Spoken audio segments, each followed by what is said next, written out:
Guys, magandang araw sa inyo lahat, mga ka-road adventure. At ngayong araw ay meron tayong i-check o meron tayong pupuntahan na isang kalsada na putol. Since 1980 pa daw itong project na to, panahon pa ni dating Pangulong Marcos nung sinimulan itong project na to. Pupuntahan natin itong mainit-init na balita ngayon. Counter natin na sinimulan na nga yung demolition dito sa may Mindanao Extension para may patuloy yung kalsada na to na halos taong 1980 o di ako nagkakasinimulan itong kalsada na to. Hindi nga lang natapos dahil nga sa mga problema na kinaharap nito. At ito nga yung right of way. May mga nakatayo kasing mga informal settler dito sa lugar na to, kaya medyo naantala yung paggagawa nitong daan na ito. Ngayon nga guys, titingnan natin kung anong status na, dahil mainit-init nga to sa social media at sa balita na nagkaroon na nga ng demolition o pagtanggal ng mga bahay na natatamaan nitong extension ng kalsada na to. So pasyalan natin ngayon guys at check natin kung ano bang status ng kalsada na to. So samahan nyo kami guys at sama-sama nating tuklasin at alamin kung ano na ba ang nangyari dito sa kalsadang putol, Mindanao Extension. So kita-kita tayo guys.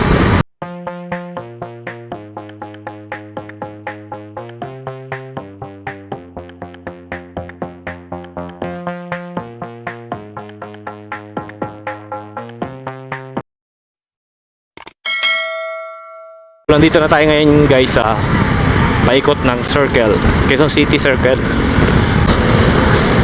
Dadaanan natin itong North Avenue bago tayo kumanan dito sa may Mindanao Avenue para matumbok natin guys itong Mindanao Extension kung saan yung ating destination ngayong araw.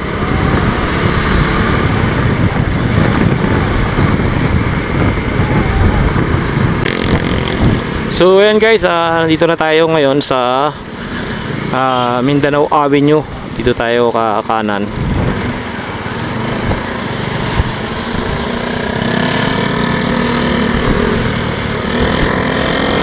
At mula dito ay babaybay pa tayo ng halos ilang kilometro para marating natin yung dulo nitong Mindanao Avenue. At ito nga yung Mindanao Extension.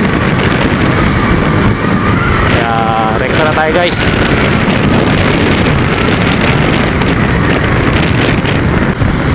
So ayun guys, nandito na tayo ngayon sa may stoplight dito sa may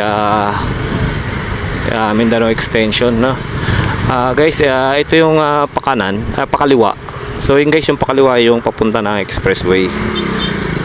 And guys, nandito na tayo ngayon sa kahabaan ng Mindanao Avenue Extension. At ito yung pupuntahan natin, yung dulo nito ngayon. Ito yung ating sadya. Ito yung ating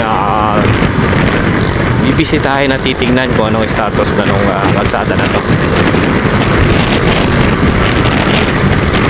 Tahan nyo guys, dito sa part na to meron pa ring parang pader o dating siguro to na hindi pa na didemolish. Ayan siya, building. So maaring hanggang ngayon ay nasa korte pa rin yung usapin na yan. So hindi pa siya na didemolish, so hindi siya ba. So guys, nandito na tayo ngayon sa dulo at patuloy na yung ginagawang construction dito guys.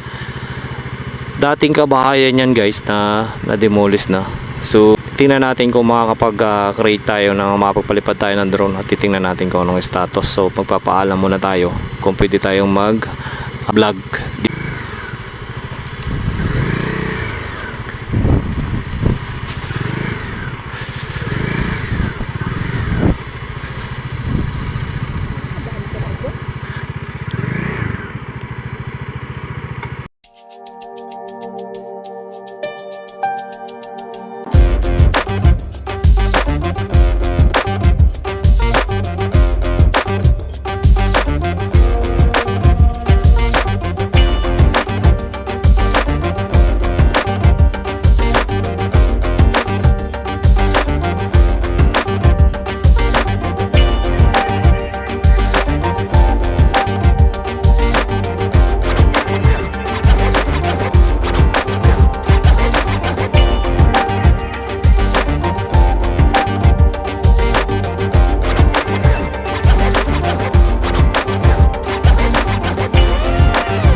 So ayan guys, nandito na tayo ngayon sa ating destination kung araw. Ito yung Mindanao Extension. So ito yung ating i-feature ngayon sa ating vlog.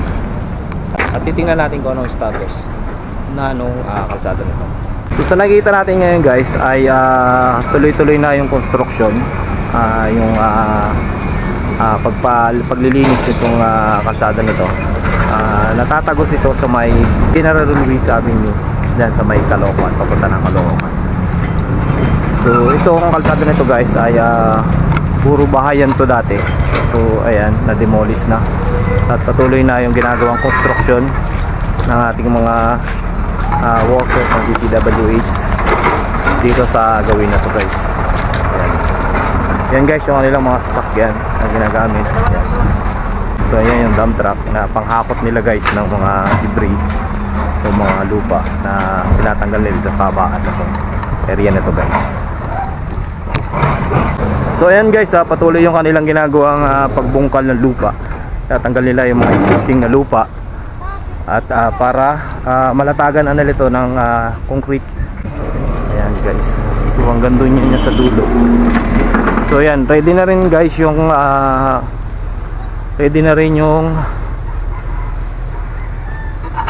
mga manhole na ilalagay nila sa magkabilang dulo nitong kalsada. So probably mga 4 na lane, dalawa bawat magkabila.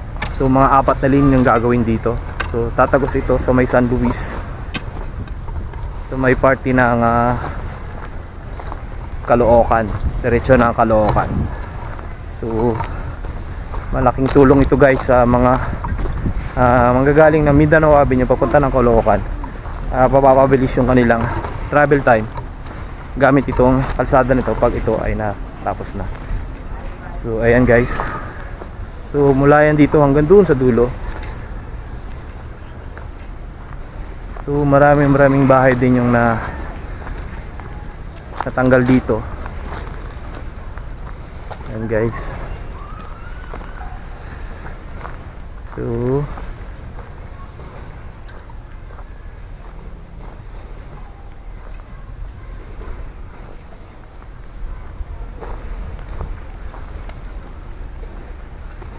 ayan guys.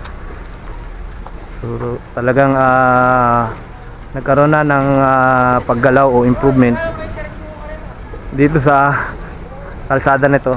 Ayan. So ayan yung mga ating mga DPWH worker na patuloy sa paggagawa dito sa kalsada nito. So ayan guys, ayan na po. Ayan na po ang status dito sa Mindanao Extension. So ayan guys. So ayan guys, ready na rin yung mga dump truck nakahilera dito sa kabaan ng Mindanao Extension para paglagyan ng kanilang mga lupa na binubungkal o mga debris na binubungkal doon sa gawin na yun. So ayun nga guys, at finally narating na natin, nakita na natin yung improvement ng kalsada nito dito sa Mindanao Extension. At kita naman natin na patuloy na yung ginagawang construction o ginagawang kalsada dito sa may Mindanao Extension para idugtong doon sa kabilang kalsada na nandun sa kabila, para yung ating mga kababayan na galing din sa Mindanao papunta ng General Luis at ng Caloocan ay mapapadali na yung kanilang travel. So muli guys, maraming salamat pagsama sa isa namang road adventure dito lang sa may Mindanao Avenue Extension. So muli, kita tayo sa susunod pa nating road adventure. Bye bye at God bless.